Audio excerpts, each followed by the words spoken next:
क्या है काबा की सच्चाई? आखिर क्यों मक्का में किसी भी हिंदू को जाने की परमिशन नहीं है? क्या मुस्लिम नहीं चाहते कि काबा का सच दुनिया के सामने आए? आखिर काबा में मिली उन मूर्तियों का क्या रहस्य है? क्या हज यात्रियों का काबा के चारों ओर परिक्रमा करना सनातन धर्म का हिस्सा नहीं है? क्या कहती है भविष्य मलिका की भविष्यवाणी काबा को लेकर? क्या है काबा की असली सच्चाई जो अब तक दुनिया से छुपाई गई? क्या सच में काबा में शिव पूजा होने का समय नजदीक आ रहा है? अगर आप इन सवालों के जवाब जानना चाहते हैं तो वीडियो में लास्ट तक बने रहें। दोस्तों, सनातन की वीडियो YouTube चैनल को आपके सपोर्ट की आवश्यकता है। हमें सब्सक्राइब किए बिना मत जाइएगा और वीडियो को लाइक भी जरूर कर दीजिएगा। मित्रों, आज ईसाई धर्म के बाद इस्लाम धर्म दुनिया का सबसे बड़ा धर्म है, जिसे मानने वालों की संख्या करोड़ों में है। कहने को तो इस धर्म को हजारों वर्ष पुराना बताया जाता है, किंतु तथ्यों के अभाव में इस्लाम के होने पर भी संदेह किया जाता है और इसके कई कारण भी हैं, जिनमें से एक है मक्का में गैर मुस्लिमों का प्रवेश वर्जित होना।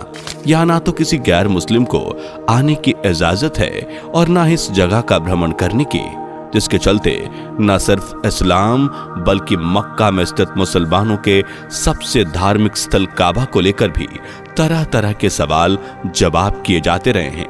दावे तो यहाँ तक किए जाते हैं कि काबा पहले भगवान शिव का घर हुआ करता था, जहाँ एक विशाल शिवलिंग था। किंतु इसमें कितनी सच्चाई है, इस बात की जानकारी हमें भविष्य मलिका के जरिए मिलने वाली है।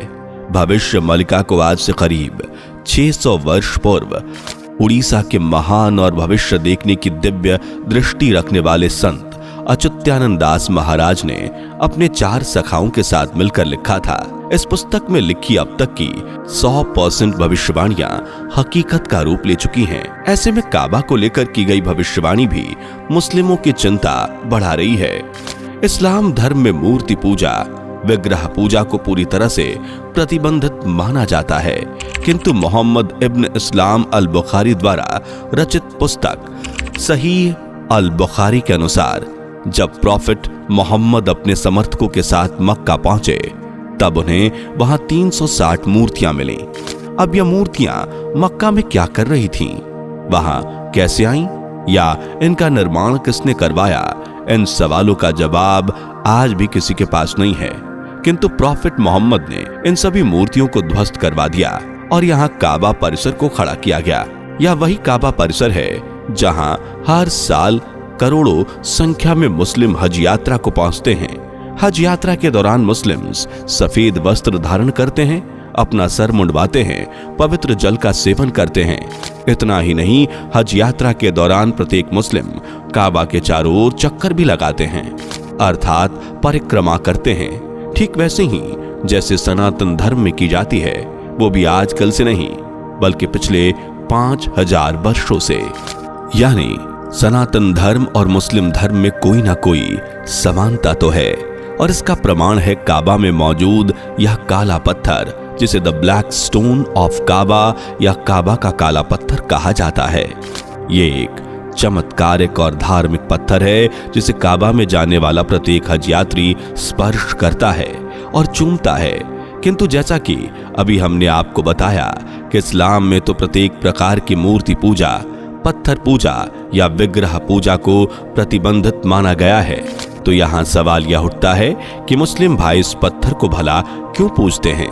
इसमें क्यों इसे चूमते हैं और क्यों इसे स्पर्श करने के लिए लोगों का हुजूम उमड़ पड़ता है? मुस्लिम्स का ऐसा मानना है कि यह काला पत्थर आदम और हव्वा के जमाने का है।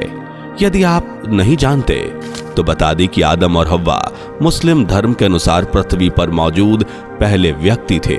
यानी हम समझ सकते हैं कि इस्लाम धर्म को भले ही सनातन धर्म पर काला कपड़ा डालकर बना दिया गया हो, लेकिन इसके नियम, कायदे, कानून, मान्यताएं ईसाई और यहूदी धर्म से ली गई है। तो फिर काबा में मौजूद इस पत्थर की सच्चाई भला क्या है?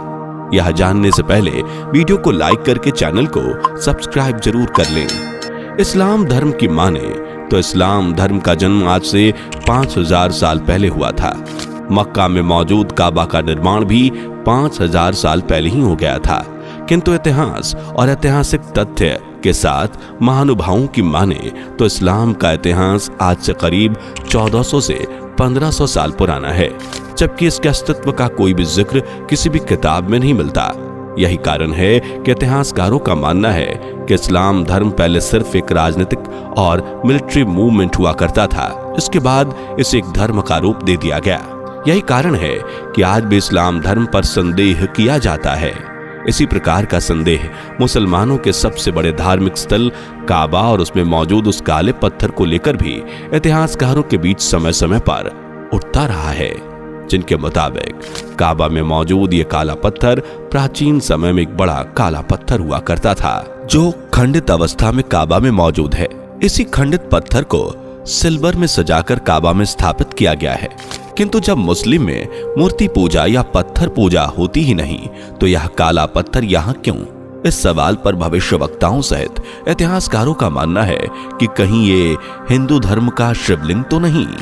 इसका जवाब हमें आज से 600 साल पहले की भविष्यवक्ता संत अच्युतानंद दास महाराज की किताब भविष्य मलिका की भविष्यवाणी में मिलता है। अपनी भविष्यवाणियों में अच्युतानंद दास महाराज ने काबा के इस काले पत्थर को लेकर लिखा कि पादुका मंत्र को सहसाधु तीबो नाना रूप भई परे मोका मोदीना के सिम्बक पूजिबो खर थारीबो तंक सिरे। अर्थात संत अच्युतानंद दास महाराज जी कह रहे हैं कि यह एक व्यक्ति जो पादुका मंत्र से साधना करेगा, उसके अनेकों रूप होंगे। वही मक्का में भगवान शिव की दूध से अभिषेक कर पूजा करेगा। और यह व्यक्ति कौन होगा, इसके बारे में संत अच्युतानंद दास महाराज ने संकेत भी दिए। उनके मुताबिक इस व्यक्ति का नाम मौसे होगा, जिसे रामानंद से शिक्षा मिलेगी, जो पृथ्वी पर भ्रमण करता होगा। यह व्यक्ति अकेला ही देश विदेश में धर्म को फैलाने का काम करेगा और लोगों को एकत्रित करने की भी साहस दिखाएगा। अंत में यही मक्का में भगवान शिव की पूजा करेगा और मंकेश्वर महाराज का पुनरुत्थान भी करेगा। अब यह मौसे कोई भी हो सकता है, फिर चाहे वह मनोज हो या मोहम्मद, परंतु यह व्यक्ति कौन होगा यह तो हमें आने वाला भविष्य ही बताएगा। वहीं अच्युतानंद दास महाराज जी की अगली भविष्यवाणी के अनुसार तारो हंसते शिवा प्रतिष्ठा होइबे देववती भांगे चिबो दिनाक धरीडो बहार होइबे दमन बसेरे धागो। इस पंक्ति का अर्थ है कि यह व्यक्ति काबा में अनुष्ठान करेगा, भगवान शिव प्रकट होंगे और काबा नष्ट हो जाएगा।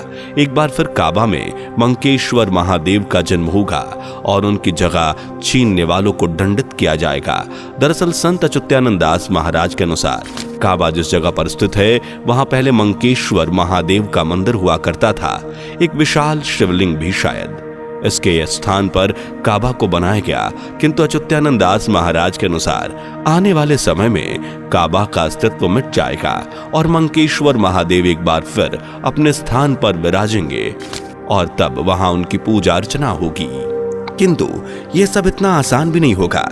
इसके लिए अनेकों लोगों को अपनी बलि देनी होगी। इसके बारे में महाराज ने लिखा है, मोका मोदी नारे घोर दित्या हीबे मरिबे विधर्मी गण। यानी मक्का मदीना में एक भयंकर युद्ध होगा, जिस युद्ध में विधर्मियों का नाश होगा। वहां बड़ी संख्या में लोग अपनी जान से हाथ धो बैठेंगे। लोगों में इस दरमियान एक अलग ही भय देखने को मिलेगा, किंतु एक लंबे वक्त के बाद यह युद्ध समाप्त होगा और अनेकों लोगों की जान के साथ काबा का अस्तित्व भी हमेशा हमेशा के लिए समाप्त हो जाएगा। तब वहां मंकेश्वर महादेव का मंदिर एक बार पुनः स्थापित होगा। इतना तो आपने ही सुना होगा कि काबा में पहले विशाल शिवलिंग हुआ करता था।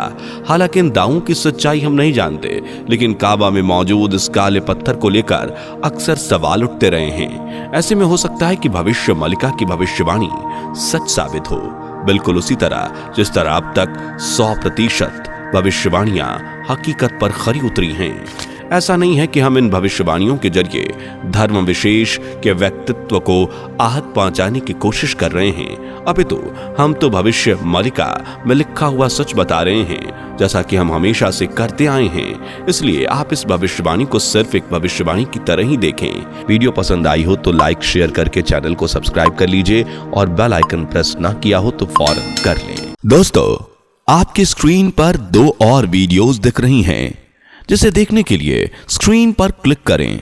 दोनों देखिएगा, बहुत अच्छी वीडियो बनी है।